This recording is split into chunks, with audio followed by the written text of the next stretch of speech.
చిన్న ప్రార్థన చేసుకుని మన వాక్యంలోనికి వెళదాం. ప్రార్థన. ప్రేమగల తండ్రి, కృపగల దేవ, చక్కటి వర్తమానం అందించారు. మధురమైన గీతం తండ్రి మాకు వినిపించారు. మా రణగొన ధ్వనులన్నింటినీ తండ్రి తగ్గించే ఒకే ఒక్క స్థలము సంఘము తండ్రి. ఈ సంఘానికి మేము తండ్రి ప్రతి వారం వస్తున్నాము అంటే దానికి కారణం మీ వాక్యము, మీ సమాధానము, మనస్సుకు కావలసిన నెమ్మది, సత్యమందు ఉద్యోగం తండ్రి. ఇవన్నీ సంఘంలోనే దొరుకుతాయి దేవ. అలాంటి భాగ్యమైన తండ్రి ధన్యతను మాకు అనుగ్రహించినందుకు మీకు స్తుతులు. ఇంకను తండ్రి ఈ సంఘాన్ని అభివృద్ధిపరచండి, సరిహద్దులను విస్తరింప చేయండి. ఈ సంఘం నుండి తండ్రి అనేక మంది సేవకులను తయారు చేయాలని ఎంతో సుదీర్ఘమైన లక్ష్యం కలిగి ఉన్నాను దేవా. 100 మందిని, 1000 మందిని తండ్రి ఈ తెలుగు రాష్ట్రాలకు తండ్రి నాణ్యమైన సేవకుల్ని పరిచయం చేయాలి. ఒక తరం సత్యమందు ఉద్యమంలో రెగలాలని తండ్రి ఆశ కలిగి ఉన్నాం తండ్రి. ఎటువంటి ఆటంకాలు, ఇబ్బందులు లేకుండా మా ఆలోచనలన్నింటినీ మీరు నెరవేరుస్తారని కోరుతున్నాం. ఒకవేళ ఇలాంటి ఇబ్బందులు వచ్చినా సహోదరులుగా, అన్నలుగా, తమ్ముళ్ళుగా మాకు మేమే సర్దుకుపోయి తండ్రి ప్రతి విషయంలో ముందుకు మేము ఎలా పోవాలో తండ్రి మాకు సరి అయిన దృష్టికోణం మాకు నేర్పించండి.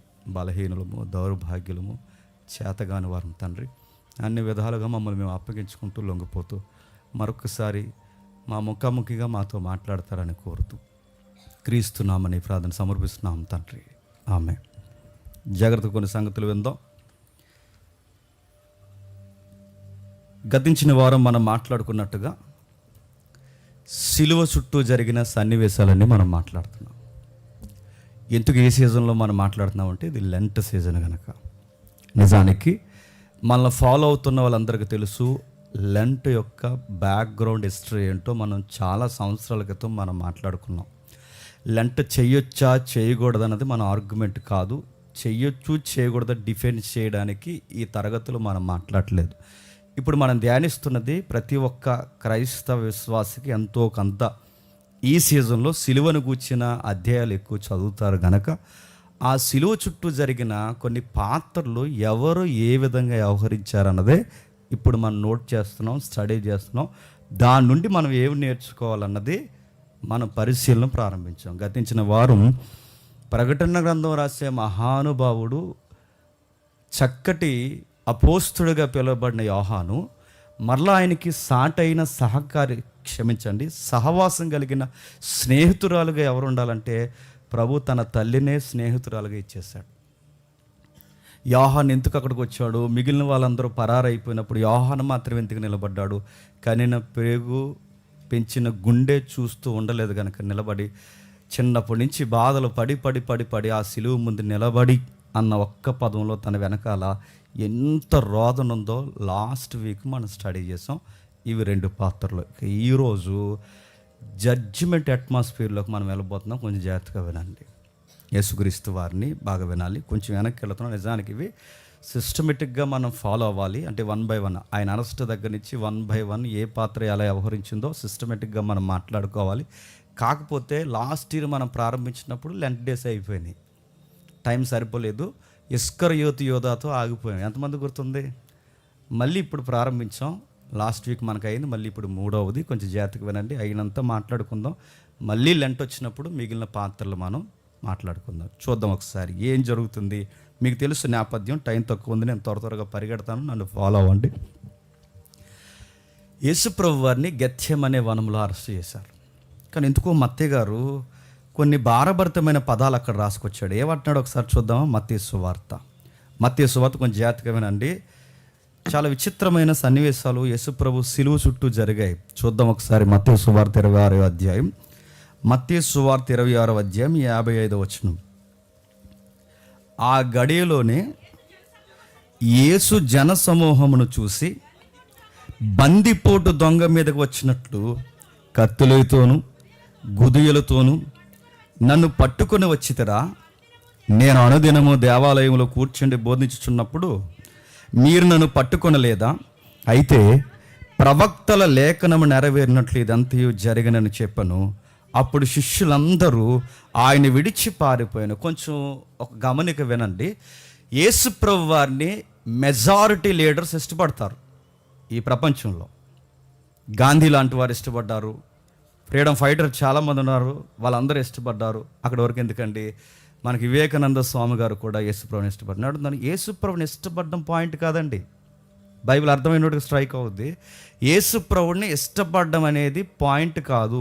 యేసుప్రభుని ఇష్టపడడం ఎక్కడో చెప్పిన, శిలువ మీద అక్షరాలు నా కొరకు చనిపోయాడని నువ్వు నమ్మాలి, అప్పుడు ఇష్టపడినట్టు.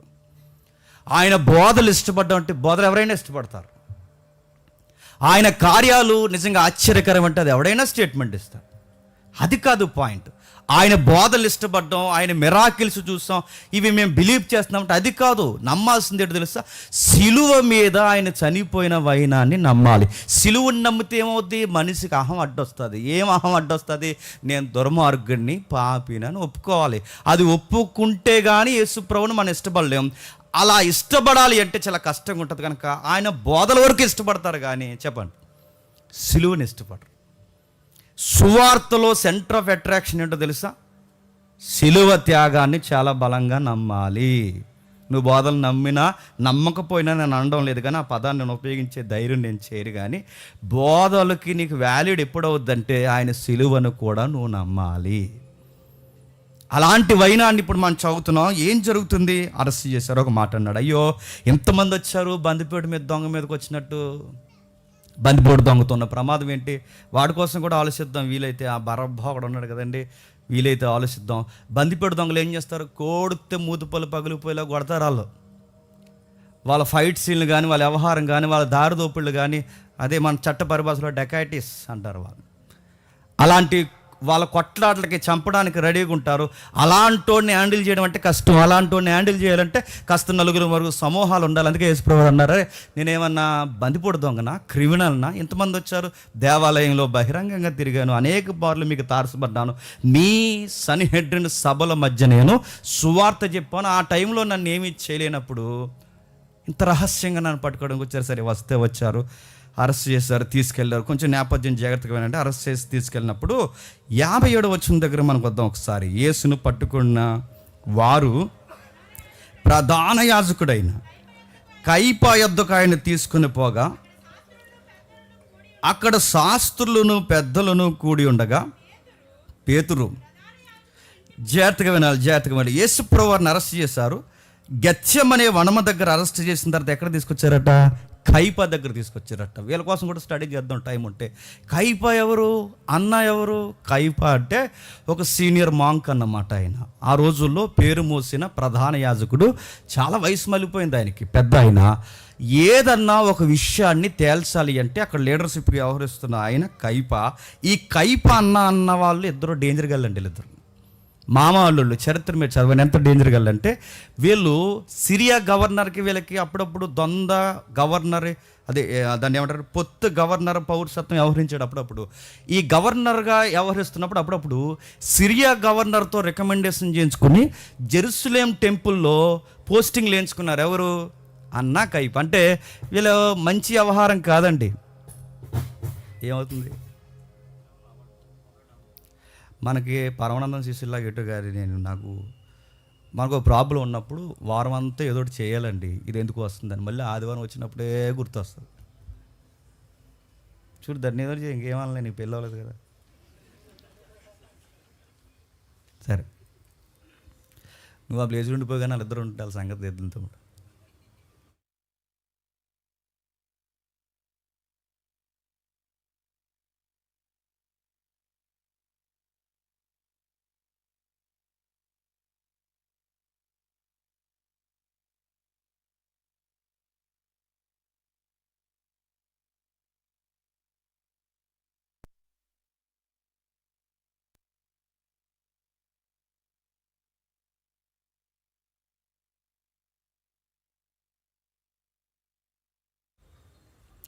అది దిలీప్ అన్నాడు. దిలీప్ చివరన్నాడా, పట్టుకెళ్ళిపోయారా? రైట్, అది ఖాళీగా ఉందా, తెచ్చేమండి, అది కూడా పెడదాం. సరే ఓకే, నీకు మధ్యలో ఏం ఆగదు కదా. ఒక్కో స్పీకర్కి ఒక రోగం ఉంటుందండి. నా రోగం ఏంటంటే నాకు డిస్టర్బెన్స్ ఉంటే చెప్పలేండి, నిజంగా చెప్పలేండి. అందుకే కూర్చోండి, బయట ఎవరు ఉండకండి. ఇంకో విషయం చెప్తున్నాను, ఓపెన్గా చెప్తున్నాను. నేను లెసన్ చెప్తున్నప్పుడు అక్కడ ఇద్దరు మాట్లాడుకుని నేను డిస్టర్బెన్స్ అయిపోతాను. అంటే నేనేమో తప్పు చెప్పేస్తున్నానా, లేకపోతే వీళ్ళకి ఏమైనా ఇబ్బందిగా ఉందా, అలా అనిపించేస్తుంది. అందుకే ఏ డిస్టర్బెన్స్ చేయకండి. ఒక్కో స్పీకర్కి రోగం, మీ స్పీకర్కి రోగం ఉంది కాబట్టి కొంచెం నన్ను అర్థం చేసుకోండి. ఓకేనా? సరే, ఓకే అంటే కూర్చోవాలి. సరే చూద్దాం. ఆ 55 వచనం చదువుదాం. 57 వచనం చదువుదాం ఒకసారి. యేసును పట్టుకున్నవాడు ప్రధాన యాజకుడైన కయపా యొద్దకు తీసుకొని వచ్చాను. బాగా వినాలి. కయపా అన్న వీళ్ళిద్దరూ సిరియా గవర్నర్తో రికమెండేషన్ చేయించుకుని వారు పోస్టింగ్లు వేయించుకున్నారు. కొంచెం ఆ ఫ్యామిలీకి ఏం ప్లేస్ ఇవ్వండి. ఎప్పుడైనా చెప్తాను సందర్భం వచ్చినప్పుడు సరే మాట్లాడతాం. రికమెండేషన్ చేసుకుని పెద్దలు ఎన్నో అడుగుతున్నాను. సేవలోకి రికమెండేషన్ చేసుకుని పోస్టింగ్ చేస్తున్న వాళ్ళు సేవను ఎలా చూస్తారండి?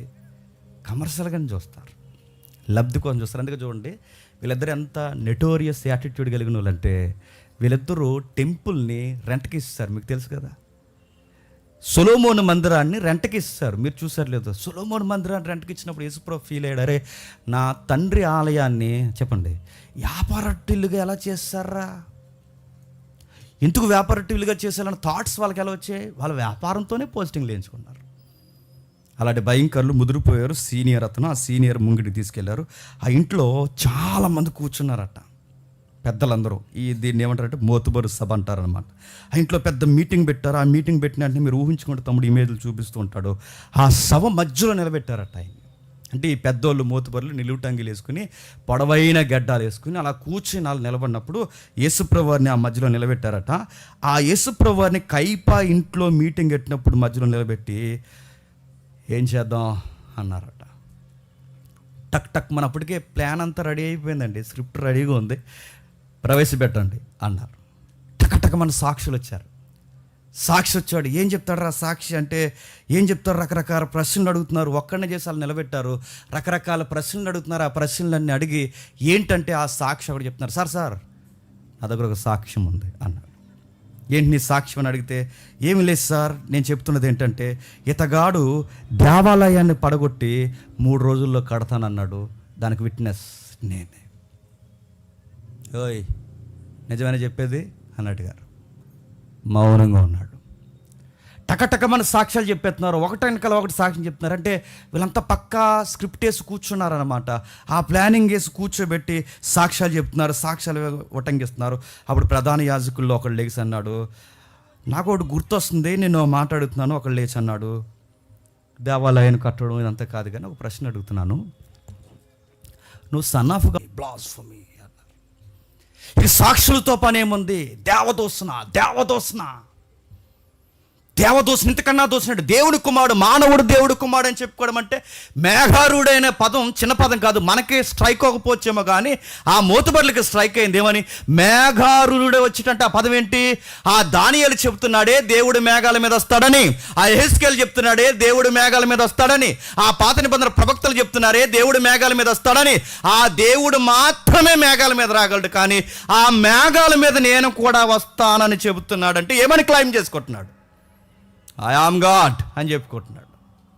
నేను దేవుణ్ణి అని చెప్పుకుంటున్నాడు. కనుక వెంటనే వస్త్రాలు చెప్పుకుని యెహోవా దేవుడై ఉండగా యేసు దేవుడని చెప్పుకుంటున్నాడు. యేసు నజరేయుడైన వాడు, యేసు సామాన్యుడైన వ్యక్తి. ఇక మనకి సాక్షులతో పని ఏముంది? లేచారు, రకరకాలుగా మాట్లాడారు, బెదిరించారు, కొట్టే ప్రయత్నం చేశారు, ఆనబెట్టారు. ఒక మాట అన్నారు, అయిపోయారు, ఆ వట్టేది చెప్తున్నాను, ఇంక అయిపోయావు అన్నారు. అంతే, నీ సంగతి తేల్చేస్తా ఉన్నారు. బట్టలు చింపుకున్నారు, పైనుంచి కిందకి తెలిసారు, మాట్లాడారు, రకరకాల విషయాలు మాట్లాడారు. ఈ లోపల శిష్యులు చెదిరిపోయారు. అప్పటికి అయిపోయింది వ్యవహారం. ఇదంతా ఎక్కడ జరుగుతుందంటే కయపా ఇంట్లో జరుగుతుంది. మీటింగ్ ఎక్కడ? కయపా ఇంట్లో. అంటే ఇది ఇంటర్నల్ మీటింగ్ అనమాట. ఈ మీటింగ్ ఎందుకంటే ఇప్పుడు ఇక్కడ ఏంటన్నది ప్రిపేర్ అవ్వకుండా గవర్నమెంట్ దగ్గర తీసుకెళ్ళారనుకుంటే గవర్నమెంట్ ఏమంటుంది? చీ అంటుంది. అందుకే గవర్నమెంట్ దగ్గరికి వెళ్ళడానికి ముందే ఇక్కడ స్మాల్ జడ్జిమెంట్లు లేచిపోవాలన్నమాట. అందుకే కింద ఏం చేశారంటే మొత్తం మీటింగ్ పెట్టుకుని చంపేస్తారు, దేవుని కుమారుడు అని చెప్పుకుంటున్నారు అన్నారు. ఇప్పుడు వెళ్ళి ఆ పిలాతు ముందు నిలబడినప్పుడు, అయ్యా ఆయన దేవుడు కుమారుడు అని చెప్పుకుంటున్నాడంటే అయితే అంటాడు. ఎందుకంటే వాళ్ళకి అది పెద్ద సీరియస్ పాయింట్ కాదు. వాళ్ళకి ప్రభుత్వం సీరియస్గా తీసుకోవాలంటే 2 విషయాల్లో సీరియస్గా తీసుకుంటుంది. యాంటీ గవర్నమెంట్ ఫామ్ చేస్తున్నాడని చెప్తే సీరియస్ అవుతుంది. ప్రభుత్వ వ్యతిరేక ప్రభుత్వాన్ని చీలుతున్నాడు అన్నప్పుడు యాంటీ అవుద్ది. మొత్తం రెడీ అయ్యారు, తీసుకెళ్లారు, అక్కడ నిలబెట్టారు. బాగా వినాలి, ఈరోజు మనం ఆలోచించబోతున్నది పిలాతు కొరకు. మర్చిపోకండి, ఎవరి కొరకు? పిలాతు కొరకు. మళ్ళీ అడుగుతున్నాను, ఈ పిలాతు దగ్గర తీసుకెళ్ళి ఏం జరుగుతుంది? 27వ అధ్యాయం, ఇదంతా ఒకటే టెక్స్ట్, జాతికి చదవండి. 27వ అధ్యాయం మొదటి వచనం. 27వ అధ్యాయం మొదటి వచనం. ఉదయం అయినప్పుడు ప్రధాన యాజకులు ప్రజల పెద్దరందరూ యేసుక్రీస్తు వారిని చంపవలనని ఆయనకు విరోధముగా ఆలోచన చేసినట్టు నైట్ అంతా ఇదే పనిలో ఉన్నారనమాట. విరోధముగా ఆలోచన చేసి ఉదయం అయినప్పుడు ప్రధాన యాజకులు ప్రజలందరూ యేసును చంపవలనని ఆయనకు విరోధముగా ఆలోచన చేసి, చంపేచ్చుగా, మరి చంపాలనుకున్నప్పుడు చంపేచ్చుగా, ఎందుకు చంపలేదు? చంపాలనుకున్నారు, చంపేయాలని ఫిక్స్ అయిపోయారు, మరి చంపేచ్చుగా, ఎందుకు చంపలేదంటే చంపారంటే ప్రభుత్వం వచ్చి చంపేద్ది, అందుకు చంపలేరు. చంపే రైట్స్ వీళ్ళకి లేవు. ఎవరికి లేవు? ఈ కింద యూదులు ఎవరైతే ఉన్నారో, యూదులను పైన పరిపాలిస్తున్నది ఎవరు? రోమన్స్ సెంట్రల్ గవర్నమెంట్ నుంచి వాళ్ళు పనిచేస్తున్నారు కనుక, రోమీలు పనిచేస్తున్నారు కనుక, రోమీలు మాత్రమే ఒక వ్యక్తి ప్రాణాలు తీయగలరు తప్ప యూదులలో కానీ సామాన్యులకు కానీ ఎవరికి ప్రాణం తీసే రైట్ లేదు కనుక, వీళ్ళు మీటింగ్ పెట్టుకుని ఆ మీటింగ్ని కేసు కట్టడానికి ఎక్కడ తీసుకెళ్లారు చెప్పండి? ప్రభుత్వం దగ్గర తీసుకెళ్లారు, ప్రభుత్వం మీద నిలబెట్టారు. అక్కడ జరుగుతుంది 2వ వచనం, ఆయనను బంధించి తీసుకొని పోయి అధిపతి అయిన పిలాతునకు అప్పగించెను. అధిపతి అయిన, బాగా వినాలి, కొంచెం ఆగదాం, ఇక్కడ హిస్టరీ ఉంది. అధిపతి అయిన పిలాతుకి అప్పగించెను. అధిపతి అయిన పిలాతు అంటే ఏంటి అసలు? బండ గుర్తుపెట్టుకోండి, ఈ మాటలు గుర్తుపెట్టుకుంటే కొన్ని వచనాలు మనకు అర్థమవుతాయి. ఈ పదాలు మనకు అర్థం కాకపోతే ఏ అధికారులు ఏంటో మనకు అర్థం కాదు, ఏ అధికారి ఏంటో మనకు అర్థం కాకపోతే అక్కడున్న ఆ యొక్క గ్రావిటీ ఉందో చూస్తారా, మన హార్ట్కి టచ్ అవుతుంది. ఏముంది అక్కడంటే పిలాతు, అధిపతి అయిన పిలాతు. మీరు ఎప్పుడు బండ గుర్తుపెట్టుకోండి, రోమా ప్రభుత్వానికి చక్రవర్తిని కైసర్ అంటారు. ఎవరు? కైసర్ అంటే ఆడే చక్రవర్తి రోమా ప్రభుత్వానికి. కైసర్ చక్రవర్తి అయితే కైసర్ కింద, చక్రవర్తి అనే వర్డ్ ఈక్వల్ వర్డ్ ఏంటి? కైసర్. ఈ కైసర్కి కింద పనిచేసేది ఎవరంటే పిలాతులు పనిచేస్తారు. నెక్స్ట్ హేరోదులు పనిచేస్తారు. ఇక కింద సహస్రాధిపతులు ఎవరైతే ఉన్నారో ఈ సైన్యాధిపతులు ఇలా పనిచేస్తారు. అంటే ఇప్పుడు వీళ్ళ గవర్నర్ హోదానా అన్న పిలాతు అని మీరు నన్ను అడిగితే ఎస్, ఒక గవర్నర్ క్యాడర్లో ఉన్నాడన్నమాట. అంటే యూదులున్న ఏరియాకి గవర్నర్స్గా వ్యవహరిస్తున్నది. అటు పక్క మండల స్థాయిలో వ్యవహరిస్తున్న వ్యక్తి ఏమో హేరోదు, మండల స్థాయిలో. జిల్లా స్థాయి లేదా రాష్ట్ర స్థాయిలో అధికారి వ్యవహరిస్తున్నదేమో ఎవరు? పిలాతు. అందుకే పిలాతు జడ్జిమెంట్ ఇమ్మన్నప్పుడు పిలాతు మళ్ళీ యేసుక్రీస్తు వారిని ఎవరి దగ్గరికి పంపుతాడు? హేరోదు దగ్గర పంపుతాడు. ఎందుకు? ఇది మండల స్థాయి విషయం కదా. ఇది మండల స్థాయి విషయాన్ని మీరు స్టేట్ వరకు ఎందుకు తీసుకొచ్చారు అంటే, లేదా మీరు జిల్లా స్థాయి వరకు ఎందుకు తీసుకొచ్చారు, రాష్ట్ర స్థాయి వరకు ఎందుకు? ముందు ఆ మండలంలో తేల్చండి అని అక్కడ పంపిస్తే ఆడేమన్నాడు? ఇది నా పరిధిలో ఉన్నా ఇది నేను తేల్చలేని గొడవని మళ్ళీ ఆడి చెప్పాడు. ఆడేం చేశాడంటే ఇది స్టేట్కి సంబంధించింది అన్నట్టు పైకి పంపించాడు. అంటే మీరు చూసారా గవర్నమెంట్లు ఎలా ఉన్నాయో మనకు అర్థమైపోతుంది అక్కడ. సరే, తీసుకొచ్చారు. కైసర్ కింద పనిచేస్తాడు. అయితే ఈయన గూర్చి బైబిల్ అలా చెప్పింది. ఈయన గూర్చి మనం చదువుతున్నప్పుడు నాకు అనిపించిందండి, మీకు అనిపిస్తే మీరు కూడా అనండి. మీకు అనిపించిన అనకపోయినా అనకపోయినా ఓ లుక్ ఇవ్వండి. నాకు పిలాతు క్యారెక్టర్ చదువుతున్నప్పుడు నేను స్టార్టింగ్లో చాలా కాలం వరకు పిలాతు మీద ఒక సాఫ్ట్ కార్నర్ మనకు ఉందా లేదా? నాకు ఉందండి. నేను చదివినప్పుడు అరే మంచోడేరా, యేసు ప్రభు అందు చెప్పండి ఏ నేరం లేదన్నాడు రా, మంచోడేరా, చేతులు కడిగేసుకున్నాడు, ఈ నీతిమంతుడి జోలికి పోకూడదని చేతులు కడిగేసుకున్నాడు అన్న. ఈ పాయింట్స్ చదువుతున్నప్పుడు ఆయన మీద ఒక సాఫ్ట్ వైబ్రేషన్ మనకు వచ్చిందా లేదా? ఎంతమందికి వచ్చింది? బాగా వినాలి. ఎంతమందికి? ఇంకా ఎలా అడుగుతున్నానని కొంతమంది చెయ్యెత్తలేదు, ఎందుకంటే తెలివితేటలు వీడు ఎలాగ కాదంటాడని. నాకు వచ్చింది, నిజంగా నాకు అనిపించింది పిలాతు మంచోడు అనిపించింది. కానీ మీరు హిస్టరీ చదవండి, పిలాతు అంటే ఎవరైతే ఇక్కడ పిలాతు ఉన్నాడో ఆ పిలాతు చరిత్ర మీరు చదవండి. పిలాతు చాలా నెటోరియస్ యాటిట్యూడ్ కలిగి ఉన్నాడు, స్ట్రాంగ్ లీడర్ అండి ఆయన. మీరు గమనించండి, హిస్టరీని చదవండి. పిలాతు యొక్క చరిత్రను చదువుతుంటే చాలా చాలా రుద్రుడైన లీడర్ ఆయన. కోపం ఎక్కువ, దేనికి సై అంటే సై అంటాడు అంతే, ఇంకా దేనికి తగ్గడనమాట. అలా అంటోడు. అక్కడ వరకు ఎందుకు చరిత్ర చదువుతుంటే ఎన్నోసార్లు యూదుల ఆచారాలకి వ్యతిరేకమైన చట్టాలు చేసి వంట ఉండరు లేదా పండ్రా అన్నంత పొగరగలిగినోడు ఎవరు చెప్పండి? పిలాతు. అసలు సహించడన్నమాట.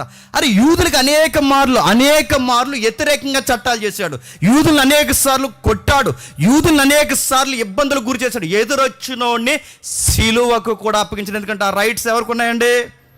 పిలాతుకున్నాయి. నచ్చిన జడ్జిమెంట్లు ఇవ్వచ్చు, నచ్చినట్టు వ్యవహరించవచ్చు. ఇలాంటి లీడర్షిప్ ఆయనకు ఉంది కనుక ఆయన చాలా స్ట్రాంగ్ లీడర్. ఇక్కడే బైబిల్ని అనుమానించారు బయట చరిత్రకారులు. కొంచెం బాగా వింటున్నారు అనుకుంటున్నాను నేను. బైబిల్ని, ఈయన క్యారెక్టర్ని చూసే బయట వాళ్ళు బైబిల్ చదివినప్పుడు బైబిల్ని అనుమానించారు. ఎందుకు అనుమానించారు అంటే, అరే ఇంత భయంకరమైన పిలాతుని సాఫ్ట్ కార్నర్లో బైబిల్ ఎందుకు ప్రజెంటేషన్ చేస్తుంది అంటే, బైబిల్ని కిట్టించేశారా, మంచోడన్నట్టుగా రాస్తున్నారేంటి అని డౌట్ వచ్చింది. ఎవరి మీద? బైబిల్ రచనల మీద. మనకి ఎలా అనిపించిందో చరిత్రకారులు బైబిల్ చదివినప్పుడు వాళ్ళకి ఎలాగ అనిపించింది. ఎవరి గురించి? పిలాతు గురించి. సాఫ్ట్గా నడుతూ బయట చదువుతుంటే ఒకలాగా కనబడుతున్నాడు, బైబిల్లో చదువుతుంటే ఒకలాగా కనబడుతున్నాడు. బయటేమో ఆడు ప్రమాదకరమైన వాడు, జాలి లేనట్టు కనబడుతున్నాడు, లోపలేమో కొంచెం జాలి హృదయం కలిగి యేసు ప్రభువు అందు ఏ నేరము లేదని అన్నట్టుగా అలాంటి స్టేట్మెంట్లు చదువుతుంటే మనకి ఏమనిపిస్తుంది అండి? అందుకే బైబిల్ని డౌట్ఫుల్గా చూశారు చరిత్రకారులు చూశారు. కానీ గుర్తుపెట్టండి, వాళ్ళు డౌట్ పడాల్సిన అవసరం లేదు. సంథింగ్ ఏదో జరిగింది అక్కడ, మనం స్టడీ చేయాలి. ఆ స్టడీ చేయడానికే సిలువ సన్నివేశాల చుట్టూ జరిగిన పాత్రలను మనం స్టడీ చేస్తున్నాం. ఏమైంది, ఏం జరిగింది, పిలాతు యొక్క ఆయన యొక్క బిహేవియర్ని మనం అబ్జర్వ్ చేసుకునే ప్రయత్నం చేస్తే చాలామంది చరిత్రకారులు అన్నట్టుగా లేడు. అక్కడ జాగ్రత్త చూస్తే ఆ రోజుల్లో పస్కా జరుగుతుంది. ఏం జరుగుతుంది? పస్కా టైమింగ్స్ అవి. ఆ పస్కా టైంలో పిలాతుని తీసుకొచ్చి ఎక్కడ నిలబెట్టారో ఒకసారి మీరు చూడండి. ఆ పదం ఎంత విచిత్రంగా ఉంటుందో ఒకసారి చూడండి. పిలాతు గూర్చి 27వ అధ్యాయం 11వ వచనం చూడండి. 27వ అధ్యాయం 11వ వచనం.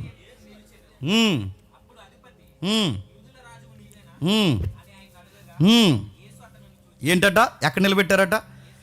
యేసును అధిపతి ఎదుట నిలిచెను. ఇంకో పదం ఉంది, నిలబెట్టి అంటున్నాను. మరి మోకంత ఎర్రా లేరు, ఎక్కడున్నారా? బయట ఉన్నారు. యేసు ప్రభుని ఎక్కడ నిలబెట్టారు? పిలాతు ముందు నిలబెట్టారు.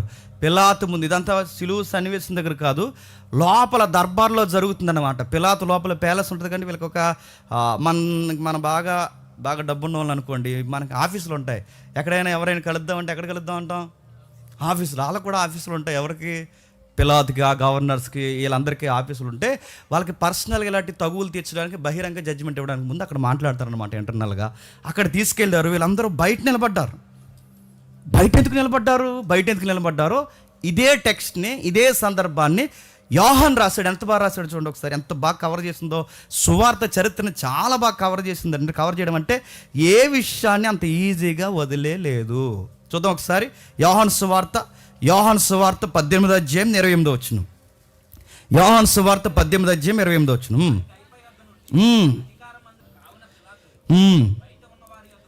బయట ఉన్నవారి అదుకు వచ్చి అంటే ఇప్పుడు అందరు ఎక్కడున్నారు చెప్పండి? బయట ఉన్నారు. యేసుప్రభు ఎక్కడ ఉన్నాడు చెప్పండి? లోపల ఉన్నాడు. వీళ్ళందరూ ఎక్కడ ఉన్నారండి? బయట ఉన్నారు.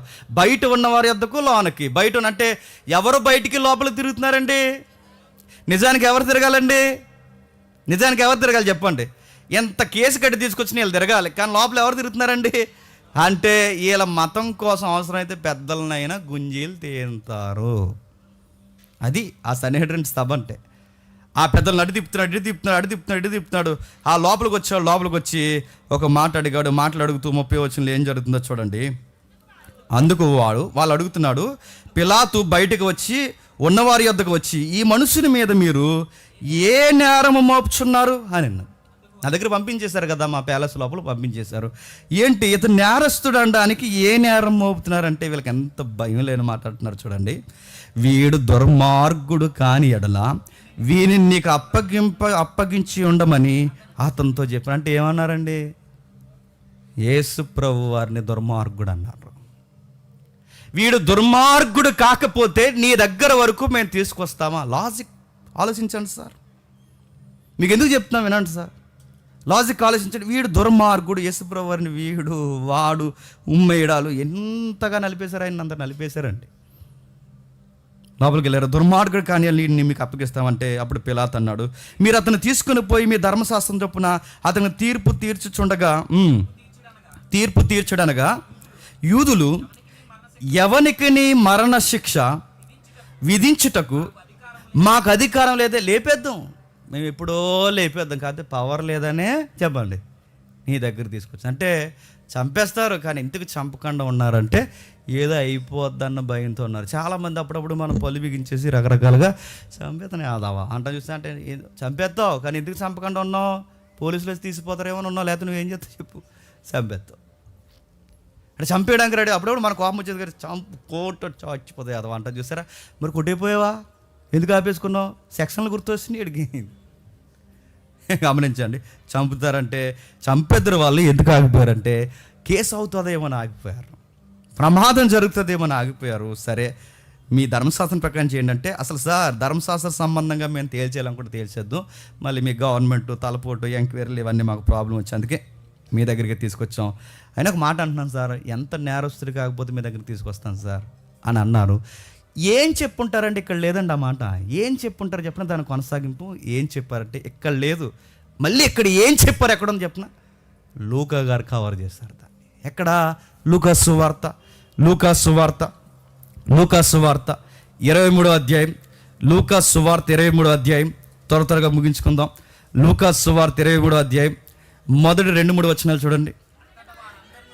అంతటా వారందరూ లేచి అతన్ని పిలాతు నద్దకు తీసుకొని వచ్చి, ఇతడు మా జనములను తిరగబడ ప్రేరేపించుచున్నాడు, అంతుకు దుర్మార్గుడు. 2వ పాయింట్, కైసరికి గవర్నమెంట్కి పన్నివ్వద్దని, తానే క్రీస్తని ఒక రాజునని చెప్పగా మేము చెప్పండి. గవర్నమెంట్ సీరియస్ అవ్వాలంటే ఏ పాయింట్స్ ఉంటే సీరియస్ అవుద్ది? ఒకటి, ట్యాక్స్ కట్టొద్దంటే సీరియస్ అవుద్ది. రెండో చెప్పండి, కైసరికి మరొక కైసరుగా నిలబడుతున్నాడు అన్నప్పుడు సీరియస్ అవుద్ది.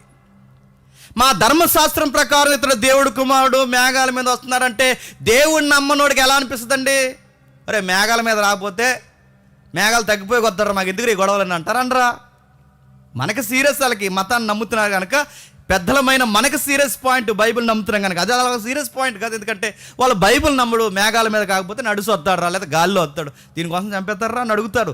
ఆ పాయింట్ చెప్తే ఆయన చంపరని, వాళ్ళు ఎంత తెలివైన వాళ్ళు చూడండి. ఆ పాయింట్ చెప్తే చంపరని. ఏ పాయింట్ చెప్తున్నారు తెలుసా? గవర్నమెంట్కి వ్యతిరేకతను. మాబ్ ఫామ్ చేస్తున్నాడు, మాబ్ కడుతున్నాడు, మాకు తెలుసు. మాబ్ జన సమూహాన్ని ఫామ్ చేస్తున్నాడు, రాస్తారోకులకి రెడీగా ఉన్నాడు, గవర్నమెంట్కి వ్యతిరేకంగా రేపుతున్నాడు. ఇప్పటికే మీ రోమా ప్రభుత్వం మీద ఎంతమంది విప్లవకారులు లేచి కూర్చున్నారు. ఎంతోమంది అపోస్తుల గారిని చదువుతున్నప్పుడు మనకు మాట కనిపిస్తుంది. ఇదిగో 800 మందిని పోగేసుకుని రోమా ప్రభుత్వం మీద తిరగబడిన వాడు ఇతడేనా అని ఒక కామెంట్ ఉంటుంది. అంటే అప్పటికే గవర్నమెంట్ మీదకి వందల వేల మంది టీమ్స్గా ఫామ్ అవుతున్నారు రోమా గవర్నమెంట్ని కొట్టాలని. ఇప్పుడు గవర్నమెంట్ని కొట్టాలని ఇలాంటి టీమ్స్ ఫామ్ అవుతున్నప్పుడు గవర్నమెంట్ ఏమనుకుంటే చెప్పండి, ఆదిలోనే వీళ్ళని తొంగలో తొక్కేయాలనుకుంటుంది, అనుకోదా? అందుకే ఆ పాయింట్ చెప్తున్నారు. ఏమనంటే, అయ్యా మీరు ఇలా వదిలేస్తే మీ గవర్నమెంట్ కుప్పకూలు చేస్తారు, ఇలా వదిలేస్తే నాశనం అయిపోద్ది. అతడు మాట చెప్పుకుంటున్నాడు, క్రీస్తు అంటే మీకు అర్థమవుతుందో లేదో, క్రీస్తు అంటే నేను కొత్త రాజునని చెప్పుకుంటున్నాడు అన్నారు. నేను అడుగుతున్నానండి, క్రీస్తు అంటే రాజా కాదా, అభిషక్తుడే కాదా? అంటే అలా నిజమే చెప్తున్నారు, కాకపోతే చిన్న మెలుందన్నమాట. ఎప్పుడు అలాగుంటాయి సాక్ష్యాలు గుర్తుపెట్టుకోండి. నిజమే చెప్తారు, చిన్న ముడు ఉంటుంది, ఆ ముడు తెగకపోతే మన గురి అయిపోద్ది.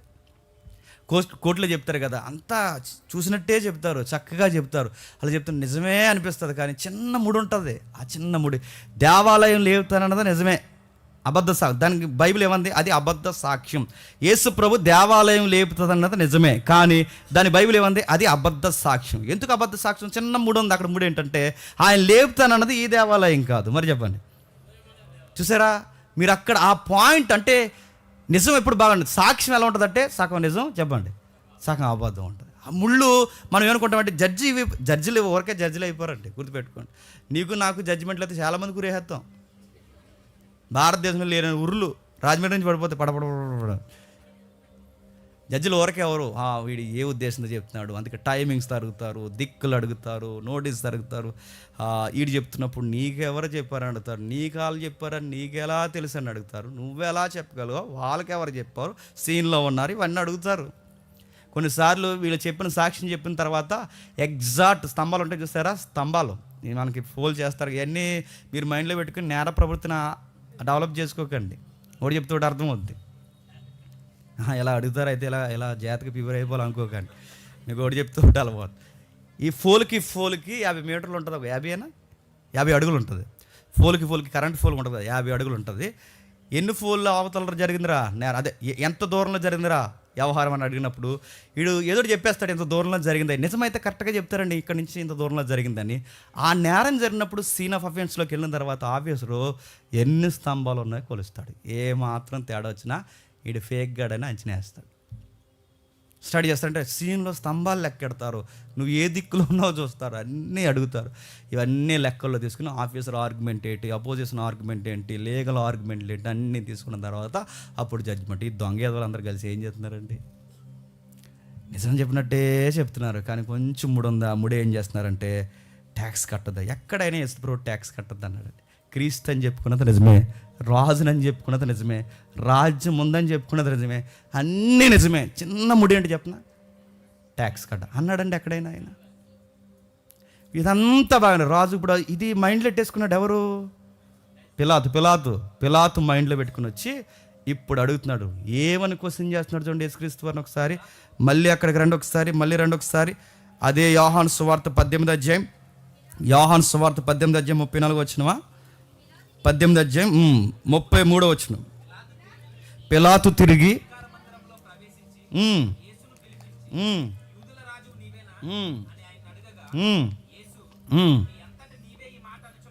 నీ అంతట నీవే ఈ మాట అనుచున్నావా, ఇతరు నా గూర్చి నీతో చెప్పురా. ఏమని అడిగాడండి? నువ్వు రాజువా అని అడిగి. ఎందుకు అడిగి ఉంటాడు చెప్పండి, ఇప్పుడు మీకు అర్థమైపోతే. ముఖ్యాంశాలు మళ్ళీ చెప్పమంటారా? చెప్పండి మరి. ఎందుకు పిలాతు నువ్వు రాజు అని ఎందుకు అడిగాడు?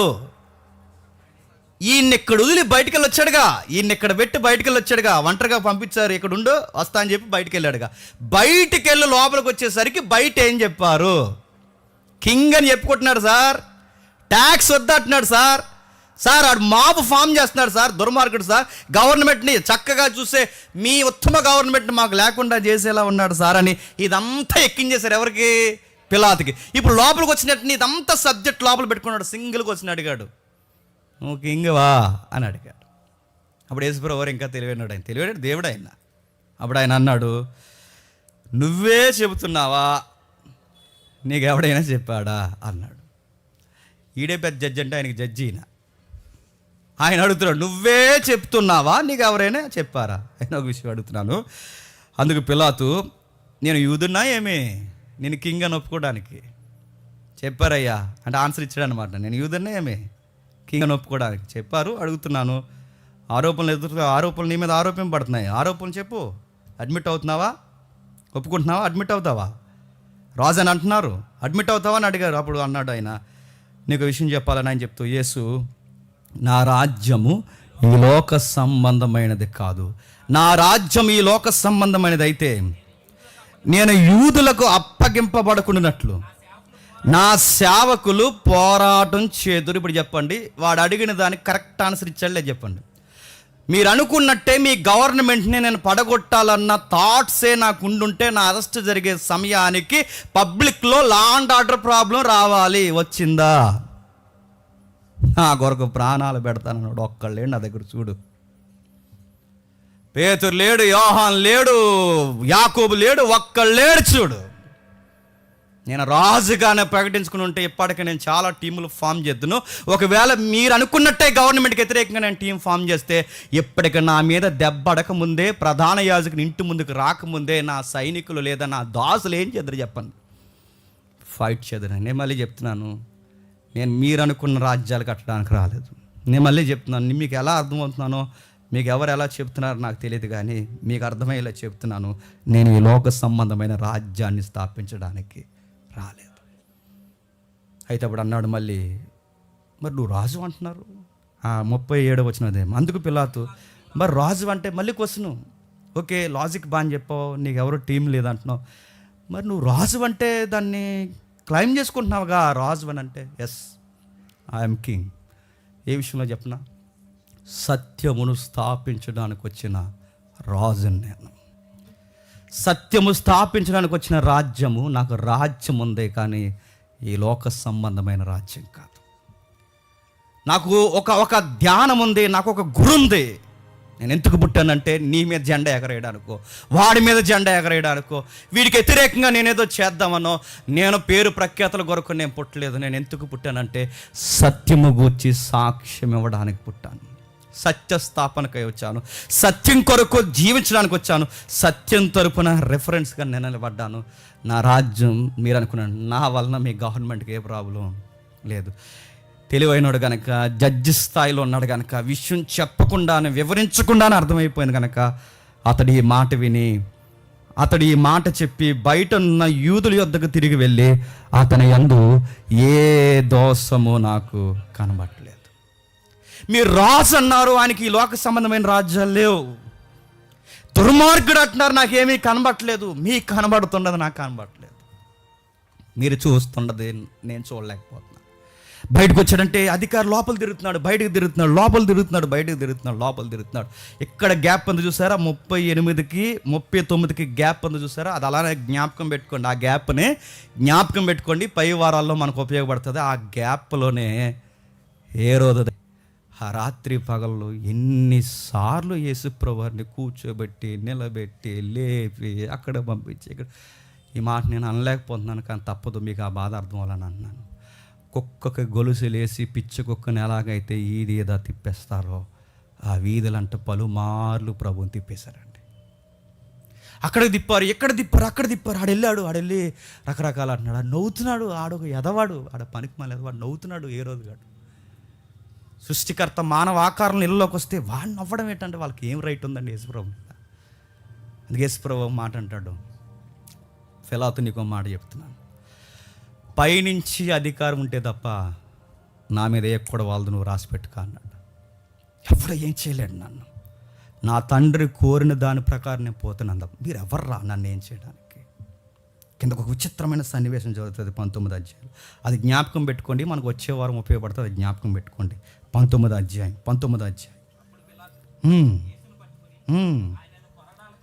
ఆయనను కొరడాలతో కొట్టించను, సైనికులు ముండ్లతో కిరీటము. మీరు ఒకసారి ఇమేజినేషన్ చేసుకోండి, ఒకసారి మీరు ఆ వ్యూలోకి రండి. అప్పటికి 5 సార్లు జడ్జిమెంట్ జరిగిపోయిందండి. 5 సార్లు. ఎన్నిసార్లు? 5 సార్లు జడ్జిమెంట్ చేశారంటే ఈ కొరడాలతో కొట్టే సమయానికి అప్పటికి 5 సార్లు జడ్జిమెంట్ అయిపోయింది. ఎక్కడైపోయింది 5 సార్లు జడ్జిమెంట్? ఒకసారి అలానే ఉంచండి, ఒకసారి వెనక్కి రండి. సందర్భం లూకా గారు డీటెయిల్గా ఇచ్చారు ఆ జడ్జిమెంట్లు. ఒక్కసారి లూకా సువార్త రండి. లూకా సువార్త 23వ అధ్యాయం. లూకా సువార్త 23వ అధ్యాయం 4వ వచనం చూడండి. పిలాతు ప్రధాన యాజకులతోనూ ఒక్కటైనా కనబడలేదు. 2వ జడ్జిమెంట్. 3వ జడ్జిమెంట్ అక్కడ ఉంటుంది చూడండి. ఏ రోజు కూడా కనబడలేదు. ఇది 3వ జడ్జిమెంట్. ఇది నెక్స్ట్ వీక్ ఆలోచిద్దాం వీలైతే. అప్పటికి ఎన్ని జడ్జిమెంట్లు అయిపోయినాయండి. ఈయన నేరస్తుడు కాదు, ఈ నేరాలు ఏవి ప్రూవ్ చేయబడవు. ఇవన్నీ ఆరోపింపబడిన ఆర్గ్యుమెంట్లు మాత్రమే, ఏవి నిజాలు కాదని అప్పటికే 3 సార్లు జడ్జిమెంట్ ఇచ్చారు. మరలా జడ్జిమెంట్ ఇస్తున్నారు చూడండి 3 సార్లు. ఇక్కడ మరలా 22వ వచనంలో 3వ మారు అతడు ఎందుకు ఇతడు ఏ దుష్కార్యము చేసినని అతని యందు మరణానికి తగినది ఏ నేరం కనబడి అప్పటికి 4 జడ్జిమెంట్లు అయిపోయినాయండి. అప్పటికి ఇంకో పై వచ్చిన మీరు చూడండి, ఏ రోజు దగ్గరికి వెళ్ళేసరికి ఒక జడ్జిమెంట్ అయిపోయిందండి. సుమారు 5 సార్లు ఏమని జడ్జిమెంట్ వచ్చింది చెప్పండి? ఈయన యందు ఏ తప్పు లేనోడిని అన్యాయంగా కొరడాలతో కొట్టడానికి పంపించేశారు. ఇప్పుడు చెప్పండి, ఎవడండి పిలాతు మంచోడు అన్నది? ఎవడండి శిలువ త్యాగంలో పిలాతుకి సంబంధం లేదన్నదే? ఎవడండి ఈ క్రైమ్ స్టోరీలో వాడు అక్యూజ్డ్ కాదన్నది? ఎవరు చెప్పండి? ఇది పిలాతుకి ఏ సంబంధం లేదని ఎలా అనగలరు? నువ్వు అనేక సార్లు యూదుల చట్టాలను ఎదిరించి నిలబడ్డావే, అప్పుడు నిలబడినప్పుడు ఇప్పుడు ఎందుకు నిలబడలేకపోయావు?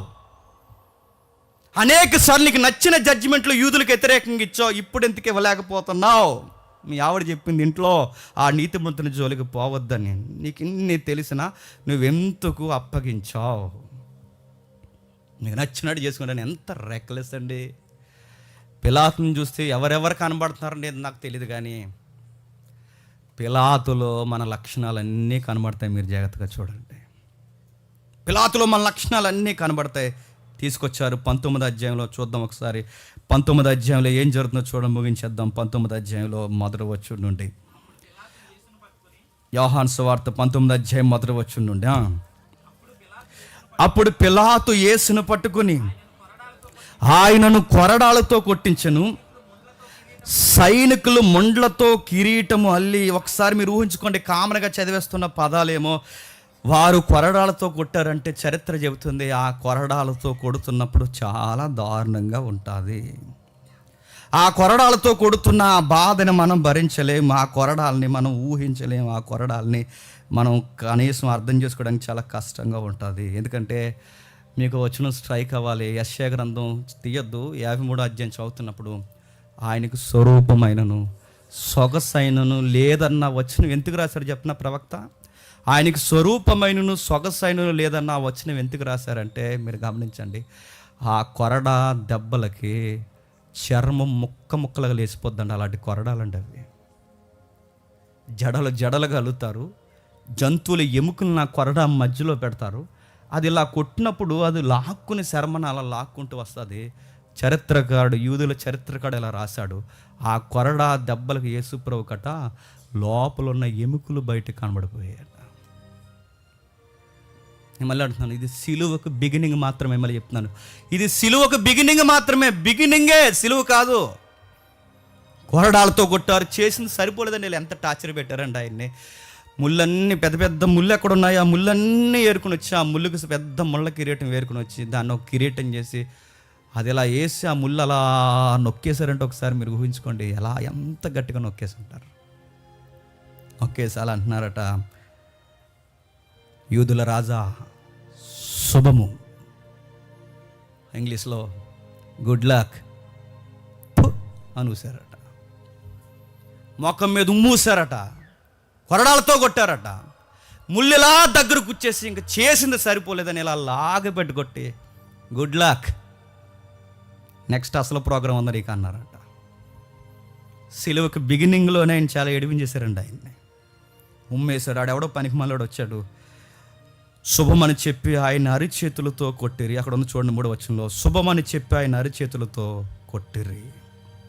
ఇంకా కిందికి రాస్తున్నాడు, పిలాతు మరలా ఎలుపులకు వచ్చి, ఇదిగో ఈయన యందు నాకు ఏ దోషము నాకు కనబట్లేదు. ఏమంటున్నాడండి? పిలాతు బయటికి తీసుకొచ్చి, ఇదిగో ఈయన యందు నాకు ఏ దోషం. ఒక ఇమేజ్ చూడండి. పిలాతుకి ఒక థాట్ ఉంది, అక్కడ ఒక థాట్ ఉంది. కొరడాలతో ఎంత కొట్టించాడు ఆ ఇమేజ్, ఆ రక్తపు ముద్దకున్న యేసుక్రీస్తు వారి ఇమేజ్ ఒకసారి చూడండి ఎంత దారుణంగా. మెల్ గిబ్సన్ కొంతవరకు ఊహించి తీసిన సినిమా, ఇది ఊహ మాత్రమే, ఇంకా రియల్ ఎలా ఉంటుందో వీలైతే ఆ ఫ్యాషన్ ఆఫ్ ది క్రైస్ట్ చూడండి, మళ్ళీ చూడండి, ఆ ఇమేజ్ చేయండి. ఆ ఇమేజ్ మీరు జాగ్రత్తగా గమనండి. యెషయా గ్రంథం మీకు గుర్తు రావాలి. నెక్స్ట్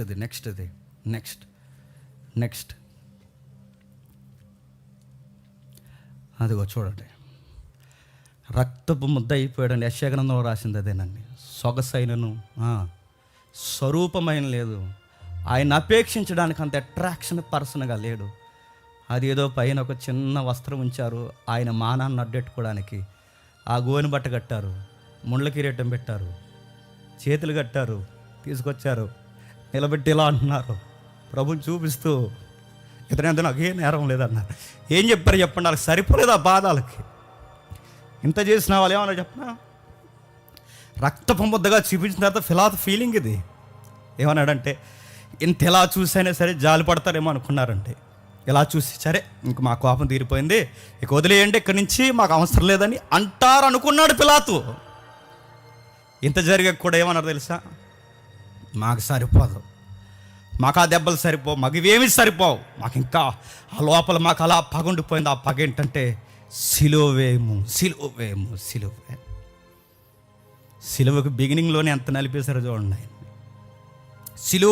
సిలువమేని గట్టిగా సార్ నడుతుంది. ఈ సిలువ ఏమన్నది ఎవడండి? నేను అడుగుతున్నాను, ఎవరండి? ప్రజలను ఉంది అక్కడ. ఎవరా ప్రజలు? రొట్టెలు తిన్నోళ్ళు. ఎవరా ప్రజలు? స్వస్థతలు పొందినోళ్ళు. ఎవడండి ఆయన దుర్మార్గుడు అంటున్నది? ఆయన చేతి నీళ్ళు, మా చేతి నీళ్ళు దాగిన వాళ్ళు. ఎవరండి ఆయన అంతగా ఏడిపిస్తున్నది చెప్పండి? జాలి, దయ. పిలాతు అనుకున్నాడు ఇలా చూసైనా క్షమించేస్తారేమో అనుకున్నాడు. కానీ వాళ్ళు అన్నారు, చావాల్సిందే. ఆ మనిషి ప్రాణం పోతే కానీ మాకు మనశ్శాంతి ఉండదు. పిలాతు ఏమి చేయలేకప్పుడు అన్నాడు, ప్రశ్నలు అడిగాడు. లోపలికి వెళ్ళి 27వ అధ్యాయంలో మళ్ళీ అడుగుతున్నాడు, మళ్ళీ మాట్లాడుతున్నాడు. ఎన్నిసార్లు చెప్పిన ఆయన మౌనం వహిస్తున్నాడు. ఒక మాట అన్నాడు. ఏమంటున్నాడు చూడండి. ముళ్ళ కిరీటం ఓదరంగ వస్త్రంలో ధరించిన వాడే యేసుని ఎలుపులకు రాగా పిలాతు, ఇదిగో ఈ మనుష్యుడు అని వారితో చెప్పెను. ప్రధాన యాజకులు బంట్రోతులు ఆయనను చూసి సిలువ వేయమని కేకలేసరి. ఆ మత్తయి సువార్తలు ఉంది, సిలువ వేయమని అరిసింది. ప్రజలు అరిశారు. ఆశ్చర్యకరమైన సంగతి చెప్పిన, బైబిల్లో రాయబడిన మాట, వారి కేకలే చెప్పండి గెలిచేయండి. ఒరేయ్, 5 సార్లు నిర్దోష అని జడ్జిమెంట్ వచ్చింది. 5 సార్లు నిర్దోష అని జడ్జిమెంట్ వచ్చినా చివరికి ఏం గెలిచాయి చెప్పండి? ఆ నోరే గెలిచింది, ఆ కేకలే గెలిచాయి, చంపేస్తారు. మనకు రాయబడిన మరో పదం ఏంటో చెప్పిన, ఆ రోజు పిలాతు అడుగుతున్నాడు, నువ్వు రాజువా అని. ఎస్, నేను రాజునే. ఈరోజు నేను అడుగుతున్నాను, ఎస్ ప్రభు రాజే, రాజుగా నువ్వు స్వీకరించగలవా? ఎస్, నా లైఫ్లో ఆయన కింగ్ నువ్వు ఆహ్వానించగలవా? నా కింగ్ కొరకు నేను అన్నీ మానుకోగలను నువ్వు అనగలవా? అనలేమా? ఎందుకు చెప్పనా, మన దృష్టిలో మన హృదయంలో యేసుప్రభు రాజు కదా. ఎవరు రాజు చెప్పండి? మనకు మనమే రాజులు, మనకు మనమే ప్రధానమంత్రులు, మనకు మనమే. ఎందుకంటే ఆయన రాజుగా ఒప్పుకుంటే నువ్వు ప్రతి దినం నువ్వు సిలువేసుకోవాలి. యేసుప్రభుని వెంబడిస్తాను అంటున్నావు కానీ నీకు అన్ని పిలాతు లక్షణాలే. పిలాతు అన్నాడు, నువ్వు రాజువా అని అడిగాడు. ఎస్, నేను రాజుని. మరో ప్రశ్న అడిగాడు, నిన్ను మాట్లాడగాలి, నాకు విడిపించే అవకాశం ఉంది, నువ్వు ఒప్పుకుంటే నేను విడిపిస్తాను. నిన్నో ప్రశ్న అడుగుతున్నాను, నేను విడిపిస్తాను, నాతో మాట్లాడవా అన్నాడు. మాట్లాడిన కానీ ఒక మాట చెప్తాను, నా తండ్రి పర్మిషన్ ఇస్తే తప్ప ఎవడో నన్ను ఏం చేయలేవు, నువ్వు కూడా ఏం చేయలేవు. నీకు ఇదే నేను చెప్తాను, ఎందుకంటే నేను ఎక్కువ మాట్లాడను. మీరు చేయాలనుకున్నది త్వరగా చేసేయండి. చేయాలనుకుంటే త్వరగా చేసేయండి. పిలాతుని అడిగింది నేను ముగించేస్తున్నాను త్వరగా. పిలాతు ఎన్ని ప్రశ్నలు అడిగాడు తెలుసా? సత్యం అంటే ఏంటని అడిగాడు. పిలాతు ఏమడిగాడు తెలుసా? నువ్వు రాజువా అని అడిగాడు.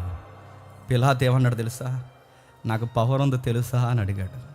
3 ప్రశ్నలు అడిగాడు. ఆ 3 ప్రశ్నల్లో నువ్వు నేను కనబడతాం. మీరు చూడండి, నువ్వు రాజువా అని అడిగాడు. అతగాడికి రాజు అని తెలియదు, నీకు యేసుప్రభు రాజు అని తెలుసు. అయినా నువ్వు ఆయన ఎక్కడ నిలబెడతావు చెప్పు? నీ గుమ్మం బయట, నీ హృదయం వెలుపులే నిలబెడతావు. అడిగాడు, ఏమని తెలుసా? సత్యం అంటే అని అడిగాడు. 38వ వచనంలో సత్యం అంటే అని అడిగాడు. మీరు గమనించండి, సత్యం అంటే అని అడిగాడు. సత్యం తెలుసుకునే ప్రయత్నం చేశాడా? ఈరోజు నేను అడుగుతున్నాను, సత్యం వినబడుతున్నాను అడుగుతున్నాను, సత్యం వినాలన్న మనసు, నేర్చుకోవాలన్న మనసు నీకు ఉందా? నువ్వు పిలాతు గడువు కాదా చెప్పు? వాడు సత్యం అంటే జస్ట్ క్వశ్చన్ రేజ్ చేసి వెళ్ళిపోయాడు. ఈరోజు నీకు సత్యం వినబడుతున్నప్పుడు ఆ సత్యం వెలకోరుతుంది, నువ్వు ఇవ్వగలవా? ఆ సత్యం నీ సమయాన్ని వెలకోరుతుంది, నీ జ్ఞానాన్ని వెలకోరుతుంది, నువ్వు చెప్పుకునే ప్రతి విషయాన్ని వెలకోరుతుంది, వెనకాల రమ్మంటుంది, త్యాగం చేయమంటుంది. ఆ సత్యం ఎలా అంటుంది ఏమని తెలుసా? సత్యము అంటే అడిగిన వాడికి ప్రతి ఒక్కటి చెప్తుంది. సత్యం ఏమని చెప్పిందంటే నువ్వు పాపివి అని చెప్తుంది. ఆ సత్యం చెబుతున్నది ఒప్పుకుంటావా? నీ స్వనీతి వలన నీకు నీతి లేదని సత్యం చెప్తుంది, ఒప్పుకుంటావా? నువ్వు నిలబడగలవా? ఆశీర్వాదకరంగా ఉండగలవా? నీ నీతిని, నీ కొరకు, దేవుడి కొరకు, ఇదిగో నువ్వు ఇలా ఉండాలి, నీ పరుగు, నీ ఆకలి, నీ కోరిక, నీ దాహం, చివరికి నువ్వు మరణించే మరణం కూడా ఇదిగో దేవుడి కొరకని సత్యం కోరుతుంది. ఆ సత్యం నువ్వు వినగలవా? పిలాతుగాడు సత్యం అంటే ఏంటని ఎలాగైతే అడిగేసి పక్కకు పోయాడని అడుగుతున్నాను. ఈరోజు సత్యం కొరకు నువ్వు సమయాన్ని కేటాయించగలవా? సత్యం కొరకు నీ ధనాన్ని కేటాయించగలవా? సత్యం కొరకు నీ నాలెడ్జ్ని పెట్టుబడిగా పెట్టగలవా?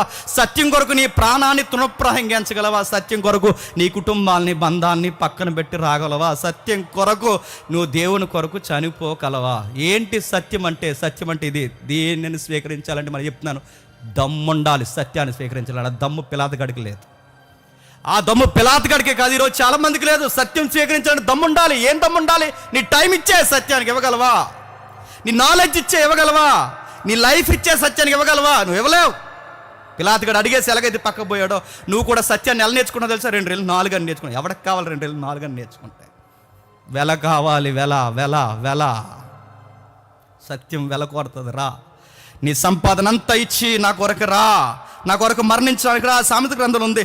సత్యం ఏం కోరుతుందంటే నీ టైం, నాలెడ్జ్ అన్నిటినీ కోరుతుంది. అది పిలాతు అది ఇవ్వలేడు, పిలాతు అది చేయలేడు, పిలాతు వల్ల కాదు, పిలాతుకి అది జరగదు. పిలాతు అన్నిటిని సాక్రిఫైస్ చేసి దేవుడి దగ్గరికి రాలేడు.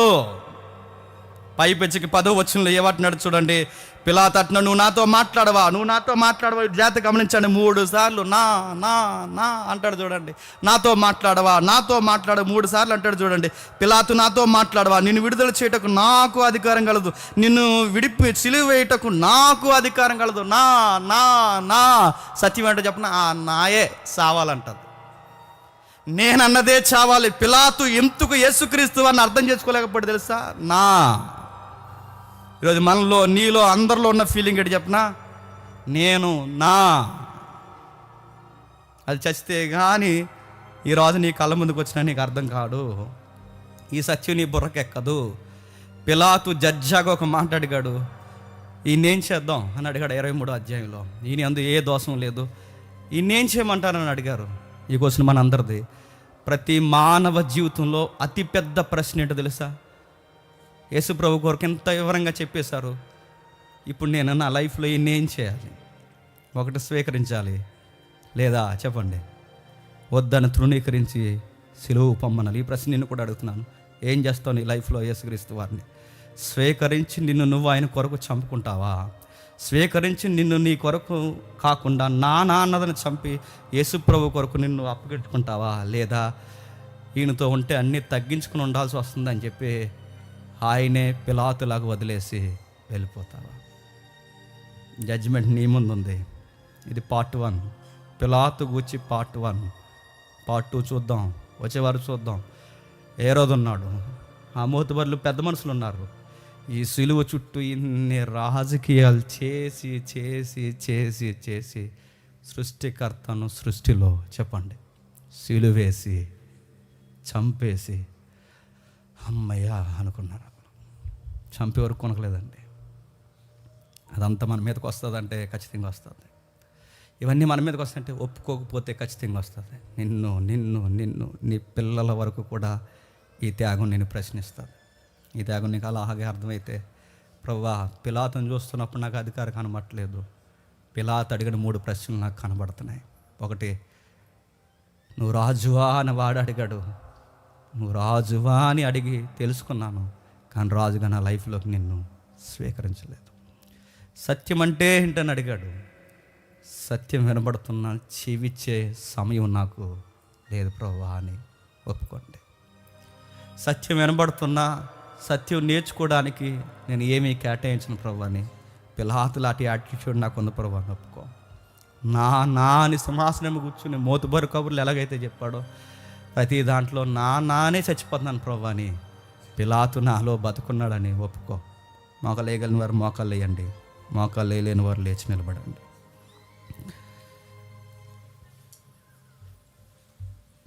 ఎవరైతే మన సంఘ పెద్దలు ఉన్నారో ఈ ప్రభురాత్రి భోజనంలో పాల్గొనండి. ప్రభు యొక్క అమూల్యమైన రొట్టెను ద్రాక్షరసాన్ని సంఘానికి అందజేయండి. అలానే కళ్ళు మూసుకోండి. ఎవరి కొరకు ఆలోచించొద్దు, ఏ విషయాలు ఆలోచించొద్దు, ఏది మనసులో పెట్టుకోవద్దు. నీకు వినబడిన వాక్యము నువ్వు నీ దేవుడు తప్ప ఇక ఏది మనసులోకి రానివద్దు.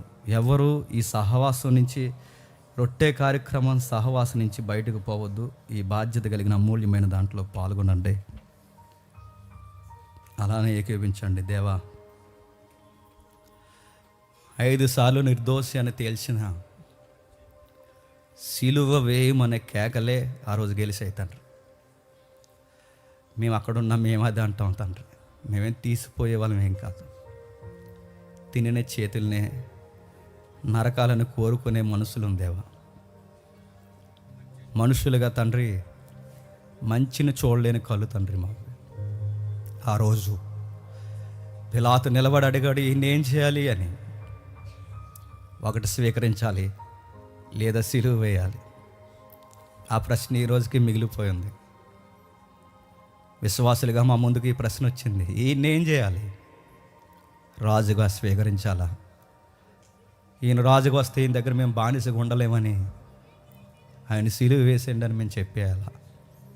ఆ ప్రశ్న ఇంకా మా కళ్ళ ముందు ఉంది దేవా. సత్యం అంటే ఏంటి అడిగాడు, కానీ సత్యాన్ని నేర్చుకోవడానికి సమయం కేటాయించలేదు, ధనాన్ని కేటాయించలేదు, ఏ పరుగులు చేయలేదు తండ్రి. కేవలం ప్రశ్నించి మాత్రమే ఉండిపోయాడు.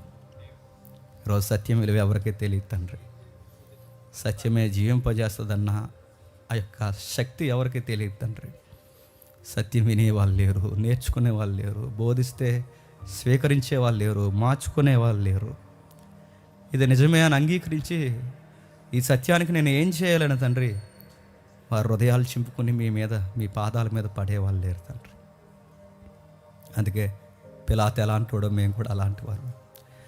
నాకు అధికారం ఉంది, నేను అలాగా, నేను ఇది అది అని పిలాతు ఎలాగైతే డాంబికానికి గొప్పలకు పోయాడో ఈరోజు కూడా తండ్రి మాలా ఉంది దేవా, అది బతికే ఉంది. నేను నాకు ఈ డాంబికమైన మాటలు మా కళ్ళ ముందు ఇంకా ఉన్నాయి తండ్రి. అందుకేనేమో నజరేయుడైన యేసుడు మాకు ఇంకా అర్థం కావట్లేదు. విలువైన మాటలు మాకు అందించారు. వచ్చే వారం కూడా మాతో మాట్లాడండి. మా కళ్ళ ముందు జరిగినట్టే సిలువ మాకు కనబడుతుంది తండ్రి. మా కళ్ళ ముందే ఆయన కొడుతున్నట్టు మాకు అనిపిస్తుంది దేవా. మా కళ్ళ ముందే బలవంతంగా ముళ్ళు తండ్రి ఆయనకి గుచ్చినట్టు మాకు తెలుస్తుంది తండ్రి. ఇది చాలా అన్యాయం. ఆయన యందు ఏ నేరం లేదని తెలిసినా తండ్రి గోనెపట్టు కప్పి చూడలేనంత రక్తపు ముద్దగా ఆయన మార్చేశారు తండ్రి. చరిత్రలో జరిగిన అన్యాయపు తీర్పు తండ్రి. ఇది అందరికీ తెలిసే జరిగింది, ఎవరికి తెలియదు అనడానికి లేదు దేవా. ఆయన మంచోడని తెలుసు. ఆయనను తండ్రి సిలువ వేసే వరకు వాళ్ళ మనస్సులో మనశ్శాంతిగా లేదు. మాతో ఉండండి, మాతో మాట్లాడండి, మాతో తండ్రి సిలువ త్యాగం మాకు ఎప్పుడు జ్ఞాపకం చేయండి. ఆమెన్.